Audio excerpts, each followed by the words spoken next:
We've got a bunch of new promo photos to take a look at for the new Star Trek Section 31 movie, and we asked the question, is this new TV movie gonna be good? Well, hey everyone, I'm Nick and welcome back to Sci-Finatics.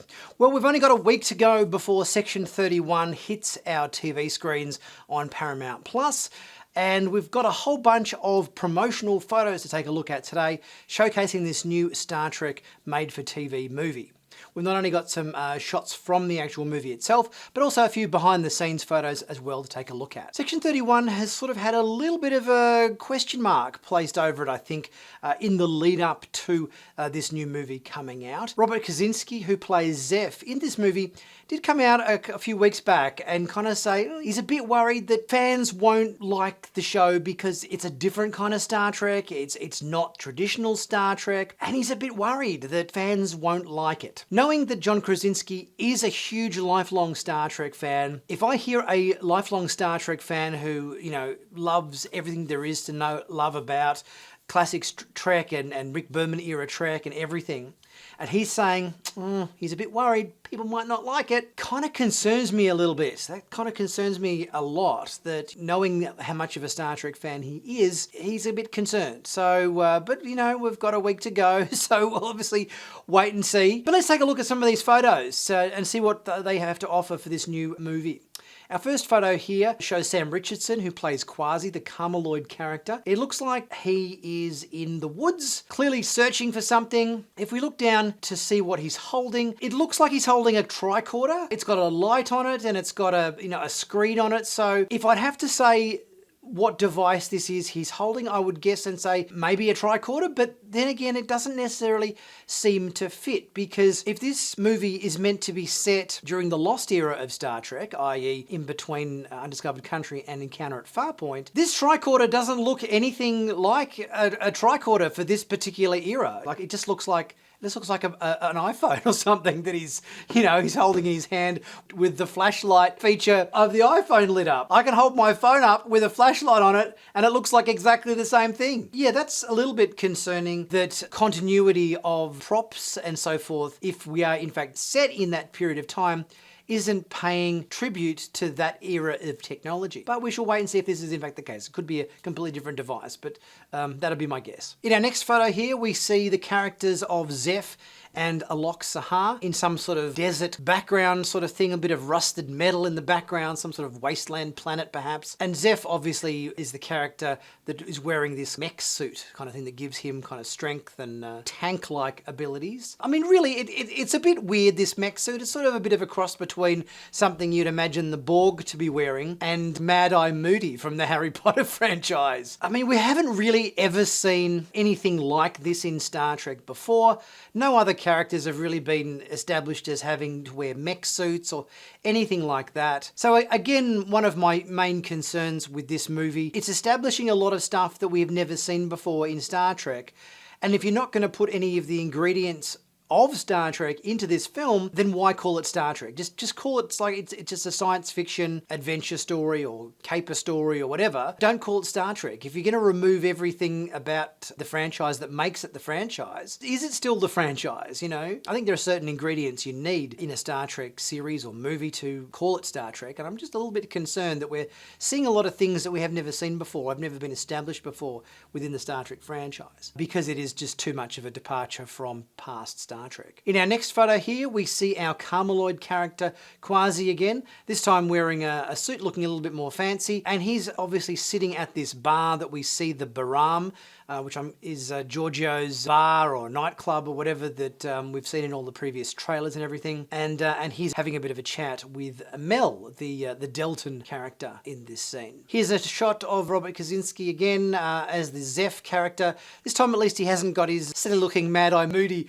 eyepiece on. He's got that off, and he's just got his regular mech suit on. Geez, it must be uncomfortable doing the whole filming for this movie wearing this bloody contraption. That doesn't look like it would have been the most comfortable experience for him as an actor to wear this outfit for the entire filming process. Going by the background in the shot, we've obviously got some chairs and some displays and everything, so he's obviously on a ship of some kind, and he's got a bit of a quirky smile on his face. I'm guessing that Zeph is a bit of our, maybe a bit of our comic relief kind of character. Maybe he's a bit tongue-in-cheek, maybe he's got a a bit of sense of humour. Maybe doesn't take himself too seriously. Hopefully there's a little bit of levity. If they try to make it too dark and depressing and serious, it always works a lot better if you can inject a little bit of fun into the story. So hopefully Zeph as a character here is a bit of fun. He's got a bit of a cheeky look on his face, so he's maybe got a bit of a sense of humour with any luck. Here's another shot which looks like it's taken from the same ship. Quasi and Giorgio. Giorgio wearing the same kind of outfit that you were seen in the trailers when she's obviously running the Bystam bar nightclub space that she operates. And it looks like Giorgio's sort of trying to schmooze up to Quasi a bit, trying to, you know, maybe convince him of something, put a bit of the charm on, and Quasi's looking a bit skeptical. We've got some behind the scenes photos now. Here's a shot of director Olatunde Osunsami as the director of Section 31. So no doubt we'll be seeing lots of this going on and lots of that going on, and oh geez, oh I need to get a bag because I'm going to be sick kind of routine, because he loves to spin the camera around and, you know, make the camera go upside down and back to front and left to right and whiz around the room in circles. So no doubt we'll be seeing lots of nausea-inducing camera work in this film. Here's another shot on whatever ship they happen to be on with Tunde talking to actor Sam Richardson. It looks like Tunde's getting a little bit now you will do it this way, and Sam saying, oh, I don't know, well, maybe we'll do it a different way.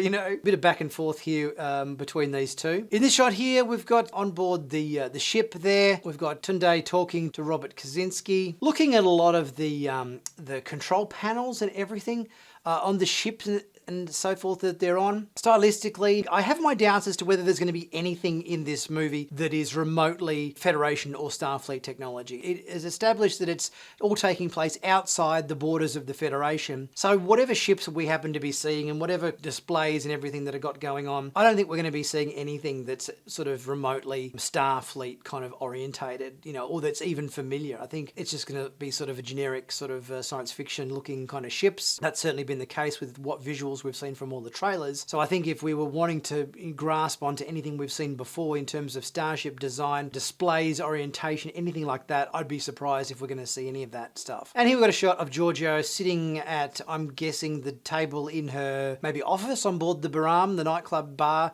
space station thing she operates. Maybe this is in connection with what we saw from the trailers, with her having a bit of a sit-down meeting with Alok Sahar.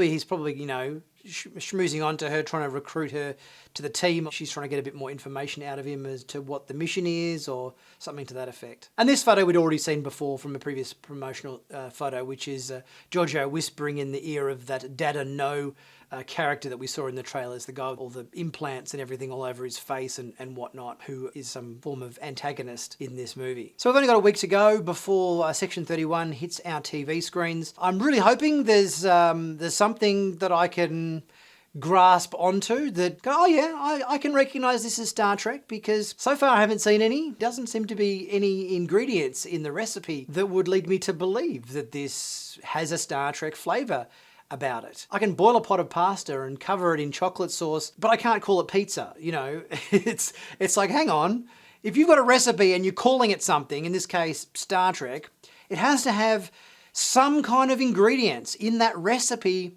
to go, oh yes, you know, when I bite into this slice of pizza, you know, I recognise this as pizza. You know, if I'm delivered a pot of pasta with chocolate sauce on it, you can't call it pizza. It's not. So hopefully there'll be something in this show that you can look at and you go, oh, yep, okay, I can see there's something Star Trek about this movie. That's what concerns me most, based on Rob Krasinski's comments, that this is going to be such a departure from anything remotely we've seen before with a Star Trek badge on it, that his concern, and my concern as well, is that fans will go, well, this doesn't look like Star Trek to me, you know. But hopefully this isn't necessarily the case. But what do you guys think? Leave your thoughts in the comments section and we'll get chatting about that. Only a week to go before the new Section 31 movie hits our TV screens, and we'll see what it's going to be like. If you haven't subscribed to Sci-Finatics yet, guys, please be sure to do so. Click on that big subscribe button to stay current and up to date with all the latest Star Trek news on YouTube. And be sure to also check out my merch store. Plenty of cool Star Trek themed t-shirts, hoodies, mugs, caps and everything there to check out. Pick yourself up a bargain and it really helps support the channel as well. I'll be back soon, maybe with some more info about Section 31 if anything happens to drop in the next week. Otherwise, I guess I'll be back next week for my review for Section 31. I'll see you soon for my next video. Cheers.